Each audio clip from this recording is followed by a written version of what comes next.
हटा दो और कभी ऐसी गलती मत करना, नहीं भारी दुर्गति भोगनी पड़ेगी। अगर कभी सुसाइड वाली बात सोच ली तो बहुत दुर्गति भोगनी पड़ेगी, मरने के बाद प्रेत बनना पड़ेगा। 6-7 साल से डिप्रेशन में। बिल्कुल डिप्रेशन में नहीं रहोगे तुम, राधा राधा जपो, ठीक है? राधा राधा जपो, प्रसन्न मन से रहो, सुसाइड की सोचना मत कभी, आनंद पूर्वक रहो। थोड़ी दवा ले रहे हो? लेता था, छोड़ दिया, साइड इफेक्ट हो रहा था बहुत। हाँ तो ठीक है, और राधा राधा नाम जप करो और सुबेरे 2-3 किलोमीटर दौड़ो। प्रयास करता हूँ प्रभु, शीर्षासन वगैरह करता हूँ मैं, है? शीर्षासन करता हूँ प्रभु। हाँ पर दौड़ो, हम कह रहे हैं खुली हवा में 2-3 किलोमीटर धीरे धीरे दौड़ने का अभ्यास करो, और ठंडा जल पियो और पवित्र भोजन पाओ और प्रसन्न मन से रहो। राधा राधा राधा। यार मनुष्य जीवन ऐसे कुड़ कुड़ के, ये सब पाप का लक्षण है। पूर्व पाप जो है हमको ऐसा दंड देना चाहता है। आप नाम जप करो, ठीक है? अभी तो ऐसी स्थिति लिखी है, कह रहे कि मरने से पहले एक बार आपसे मिलने आया है बस। अच्छा, बिल्कुल तैयारी पे हो? पूरी तैयारी में आया था। यार मर के क्या करोगे, हमें ये बताओ। अगर मरने के बाद ये हो जाए कि बस अब सब खत्म हो गया, ये खत्म नहीं होता, ये शरीर छूट जाएगा तो प्रेत बनोगे, फिर क्या करोगे? फिर तो मर भी नहीं सकते। प्रेत बनने के बाद तो मर भी नहीं सकते, भोगना ही पड़ेगा।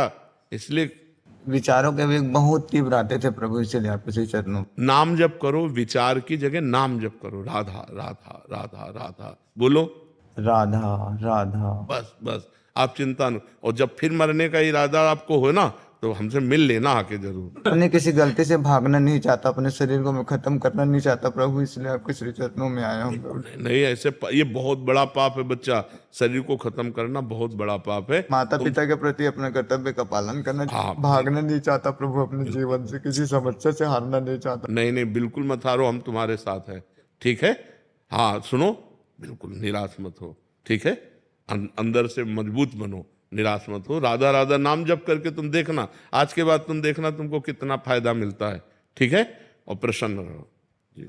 संजीव गुप्ता जी, दिल्ली से। राधे राधे महाराज जी। प्रभु, कुछ भी कर लूं पा लूं, मन कुछ अधूरा अधूरा सा महसूस करता है। इस समय सवाल पूछते समय भी ऐसा लग रहा है कि पूछ पाऊंगा कि नहीं, संपूर्णता कैसे महसूस होगी महाराज? जब तक गोस्वामी तुलसीदास जी ने एक दोहे में लिखा, तब लगी कुशल न जीव कहूं, सपने हूं मन विश्राम, जब लगी भजत न राम कहूं, शोक धाम तज काम। समस्त शोकों को प्रदान करने वाली कामनाओं का जब तक त्याग नहीं होगा और भगवान श्री राम का भजन नहीं होगा, गोस्वामी जी कहे, तब तक मन को पूर्णता, विश्राम या शांति प्राप्त नहीं होगी। क्योंकि यहाँ जो कुछ भी है वो सब नाशवान है और छूटने वाला है।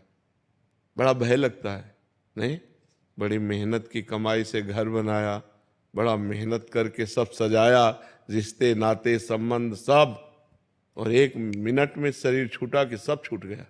दोबारा जिंदगी में कभी आप बैंक से 1 रुपया नहीं निकाल सकते। मर गए तो दूसरी योनि में गए तो अपने पैसे नहीं निकाल सकते आप आकर। पिछले जन्म में आप क्या थे कुछ पता है? बड़ा धोखे का जीवन है। यदि भगवान का भजन नहीं हुआ तो हमारा मन पूर्णता को प्राप्त नहीं होगा, शांति को प्राप्त नहीं होगा। आपका पवित्र हृदय है, इसलिए आपको ऐसा अनुभव होता है कि यार अभी जो चाहिए वो नहीं मिला। जो चाहिए वो परमात्मा है। जब तक उससे हम चित्त नहीं जोड़ेंगे, मन नहीं जोड़ेंगे, तब तक निर्भय नहीं हो पाएंगे, निश्चिंत नहीं हो पाएंगे, निशोक नहीं हो पाएंगे। इसलिए नाम जप करो। जो खान पान है उसे पवित्र रखो, आचरण पवित्र रखो, नाम जप करो, शांति मिलना शुरू हो जाएगी। भगवान के नाम में अपार सामर्थ्य है, सब सुख विराजमान है, सब ज्ञान विराजमान है, सारी पवित्रता विराजमान है। भगवान का नाम अविनाशी चिदानंद सुख प्रदान करता है, इसलिए खूब नाम जप करो। शैलेंद्र जी, राजस्थान से। श्री हरिवंश महाराज जी। महाराज जी, आप कह रहे हैं कि एक सत्संग में आपके सुना था कि जो 1 करोड़ और 13 करोड़ का क्रम था वो सुना, और एक में सुना कि यदि हम अपने मन में राधा नाम लिखें, उसे पढ़ें, अंदर बोलें और सुने तो ये 1000 बार राधा नाम बोलने के बराबर है। तो महाराज जी, इस संख्या से हम क्या 1 करोड़ तक पहुंच जाएं? बहुत अच्छी बात है, आप प्रयास करके देखो, बहुत उत्तम बात है। ये तो घाटे का सौदा थोड़ी है, जितना करोगे उतना ही आपको लाभ मिलता चला जाएगा। पर लिख करके बार बार नाम, इसमें मन कम लगता है, थोड़ी देर लगेगा फिर भाग जाएगा, फिर आए हाँ इसमें कम लगता है। पर यदि इसे बार बार हटाकर लगाते रहोगे तो अगर 5-5 सेकंड ही लगता रहा तो हम काफ़ी धनी हो जाएंगे, नाम रूपी धन हमारे पास काफ़ी एकत्रित हो जाएगा। प्रयासरत रहो, प्रयास करते रहो, नहीं हाँ प्रयास करते रहो। फिर ये अभ्यास में जब आ जाएगा ना तो 5-7 सेकंड नहीं, हर समय। फिर वो बिना लिखे कोई मंत्र जाने ही नहीं देगा, वो पहले लिखेगा, हर मंत्र को लिखेगा, हर नाम को। ये बहुत बहुत पॉइंट की बात है, जो कोई समझ पावे कि अगर नाम जप करना है, मंत्र जप करना, अगर लिखते हुए नाम जप करो, जैसे राधा, वही देखा और वही सुना और वही अंदर से बोला, तो बहुत लाभ होगा। सैकड़ों माला चलाने का जो लाभ है ना, वो इसमें बहुत। यज्ञ 100 की और 1 माला जपा, राधा राधा राधा राधा राधा राधा, तो यज्ञानाम जप यज्ञोष्मी, ये श्रेष्ठ हो गई। और राधा राधा राधा राधा 100 माला जपी ऐसे, ये उपांश कहते हैं। ये 100 माला और 1 माला हो गई। अंदर से अब जैसे जप रहे हैं तो 1000 माला राधा राधा, 100 माला उपांश और 1 माला मानसिक, इतना बड़ा प्रभाव है मानसिक का। और मानसिक में कहीं लिखते हुए फिर क्या कहना है, तो थोड़ा थोड़ा अभ्यास अगर हम करें तो हम लिखने से ज़्यादा धनी हो सकते हैं, नाम के धनी। और कहीं हमें चस्का लग गया मन को तो फिर वो हर नाम लिख के ही देखेगा, हर नाम लिख के ही चलेगा। अभ्यास करो, बहुत अच्छी बात है। महाराज जी पता कैसे लगेगा 1 करोड़ हो गया है संख्या मेरी? हमें लगता है कि जैसे हम भोजन पाते हैं और हम छक जाते हैं, हमें कोई दूसरा नहीं बताता। ऐसे यदि हम बिना गिनती के खूब नाम जप करें तो जब हमारा काम हो जाएगा, हमारे पाप नष्ट हो जाएंगे, तो भगवान का दर्शन हो जाएगा, आनंदमय हो जाएगा। और अगर नाम जप सही ढंग से हो गया तो भूत भविष्य सब गायब हो जाएगा, भगवान की प्राप्ति हो जाएगी। वर्तमान कैसे सुधारें? यही सुधर रहा है ना, जब हम राधा राधा बोल रहे हैं ना, तो वर्तमान भी हमारा सुधर रहा है, क्योंकि इस समय हम नाम जप कर रहे हैं ना, गलत आचरण तो नहीं कर रहे, तो वर्तमान हमारा सुधर रहा है। और इसी नाम जप से पूर्व के किए हुए पाप नष्ट हो जाएंगे, तो भूत पवित्र हो गया। और नाम जप वर्तमान में करते चले जा रहे हैं, तो हमारा जो भविष्य है ना, वो बड़ा मंगलमय हो जाएगा, बड़ा आनंद में। कोई स्तुति स्रोत के 40 की आवश्यकता नहीं? अगर करे तो कोई बुरी बात नहीं है, ना करे तो जरूरी नहीं है। हाँ बिल्कुल, वर्तमान में बस नाम जप करता चला जाए। जय प्रकाश पांडे जी, बलिया से। राधे राधे। राधे राधे महाराज जी। महाराज जी, क्या गुरु के भाव देश में होने वाले लीला चिंतन में ही शिष्य का प्रवेश होता है, अथवा शिष्य और गुरु दोनों का लीला चिंतन भिन्न भिन्न होता है? नहीं, जो मंत्र मिलता है, जो उपासना मिलती है, वो एक ही इष्ट की तो होती है। जो जिस इष्ट में गुरु जी रमण कर रहे हैं, वही मंत्र और उपासना इष्ट देव शिष्य को देते हैं। अब शिष्य की क्षमता के अनुसार है, शिष्य कितना भजन करता है, कितना इष्ट प्रेम प्राप्त कर चुका है। अगर गुरु के समान इष्ट प्रेम प्राप्त हो गया है तो गुरु के समान वो भाव देह प्राप्त करके अपने इष्ट की सेवा में, लीला में रहेगा। और अगर अब अभी नहीं है तो केवल लीला चिंतन करने की चेष्टा करेगा, लीला गायन करेगा, लीला श्रवण करेगा, लीला चिंतन करेगा। लेकिन गुरु की तरह भाव देह से युक्त, जैसे तुम्हारे सामने बैठे हमें, तो अगर हमें कोई स्थिति प्राप्त है तो ये बात शरीर ऐसे चेष्टा कर रहा है, लेकिन भावदेह में सहचरी स्वरूप से प्रिया प्रीतम के समीप है। अब इस बात को कैसे जाना जाएगा? तो वो स्थिति अगर शिष्य की है तो जहाँ गुरु है वहीं वो पहुँच जाएगा, उसमें अंतराय नहीं है। अब गुरु और शिष्य का मन एक हो गया तभी तो पूर्णता होगी।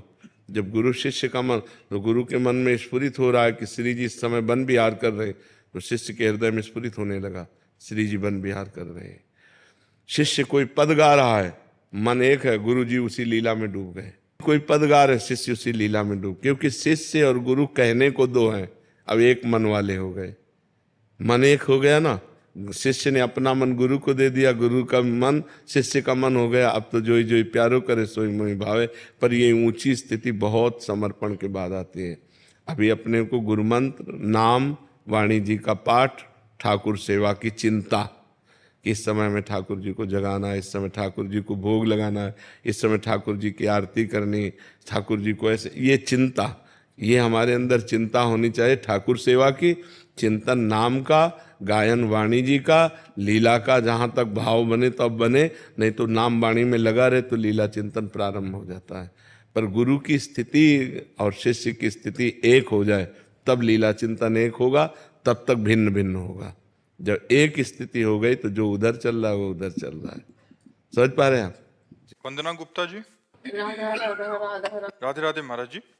महाराज जी, आत्ममिलन का उपाय सुझाएं महाराज जी। स्वयं से मिलन की परमानंद की अनुभूति को कैसे पाएं?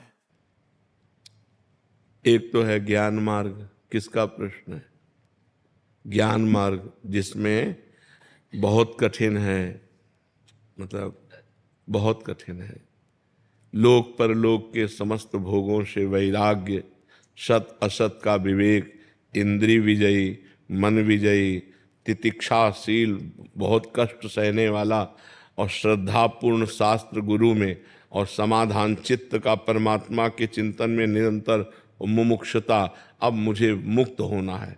तो लोक परलोक के भोगों से वैराग्य नहीं है, सत असत का ज्ञान नहीं है, इंद्रिय विजयी नहीं हो, मन विजयी नहीं हो, तितिक्षा सहनशील नहीं हो, चित्त निरंतर चिंतन में नहीं रहता, तो ज्ञान मार्ग में तो चलना कठिन है। अब रह गई भक्ति मार्ग की बात, तो अपनी आत्मा को हम भगवान मानते हैं, क्योंकि भगवान ही तो आत्मा रूप में है। अब हम उनकी आराधना शुरू करते हैं, उनका नाम जप करते हैं, उनका लीला गायन करते हैं, उनको भोग लगाते हैं, उनकी आरती उतारते हैं। वो हम अपनी आत्मा की आरती उतार रहे हैं। आत्मा हरिवंश प्रगट परमानंद, हमारी आत्मा है। हा हरि रा राधा वा वृंदावन सा सहचरी, आत्मा हरिवंश प्रगट परमानंद, श्री हरिवंश प्रमाण मनम। मेरी आत्मा ही प्रगट रूप में आराध्य देव के रूप में है। यदि हम उनकी आराधना करें तो आराध्य देव के मिलन का मतलब है आत्म मिलन। मम दर्शन फल परम अनूपा, जीव पाव निज सहज स्वरूपा। जीव अपने सहज स्वरूप को, मतलब आत्म मिलन हो जाता है यदि हम भगवान का साक्षात्कार कर लें।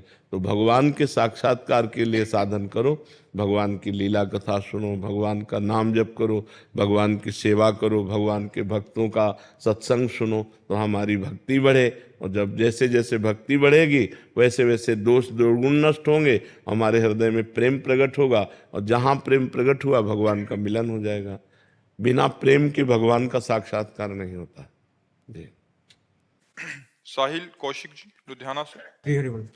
श्री हरिवंश महाराज जी। महाराज जी, निरंतर नाम जप करने की कोशिश करता हूँ, परंतु संसार में रहने के कारण जब कोई कुछ भी संसारिक बात पूछता है तो उसकी बात का उत्तर देते वक्त नाम छूट जाता है, जिससे मन में नाम जप छूटने का बहुत शौक होता है। ऐसा लगता है कि कोई बहुत बड़ी चीज छोड़ दी, कुछ समय के लिए मन भी जलन पैदा करता है। हाँ, बहुत सुंदर बात है।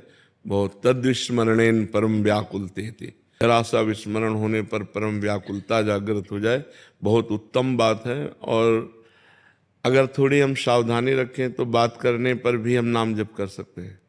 जैसे हम आपको देख रहे हैं, आपके मस्तक पे राधा लिख रहे हो, आपसे बात कर रहे हैं, और हम राधा नाम पर पूरी एकाग्रता किए, और आपकी तरफ देख रहे हैं तो आपको लग रहा है हमारी तरफ देख रहे हैं और आपसे बात कर रहे हैं, पर हमारे ध्यान में, हमारे चिंतन में राधा नाम है और हम आपसे बात कर रहे हैं। ये अभ्यास किया जाता है कि उसके मुख पर, उसके मस्तक पर राधा नाम लिख रहे, बड़े गंभीर एकाग्रता पूर्वक उत्तर दे रहे, अधिक सामने वाले को बोलने देते हैं, अपने कम शब्दों में बोलते हैं और नाम चलाते हैं। ऐसा अभ्यास करो। बकाया बहुत अच्छी बात है कि नाम छूटने पर व्याकुलता पैदा हो, जलन पैदा हो कि हम ऐसा क्यों कर रहे हैं। इससे बढ़कर कोई लाभ तो है नहीं, नाम से बढ़कर। नाम अगर छूट गया तो बहुत बड़ी हानि हो रही है। पता नहीं जीवन की श्वासें कितनी हैं, हर श्वास में नाम ले तो भगवत प्राप्ति हो जाती है। तो ये जरूर है कि अभ्यास करें तो हम बातचीत करते हुए भी नाम का चिंतन कर सकते हैं। जब तो नहीं हो सकता क्योंकि वाणी बातचीत में लगी है, ध्यान हो सकता है।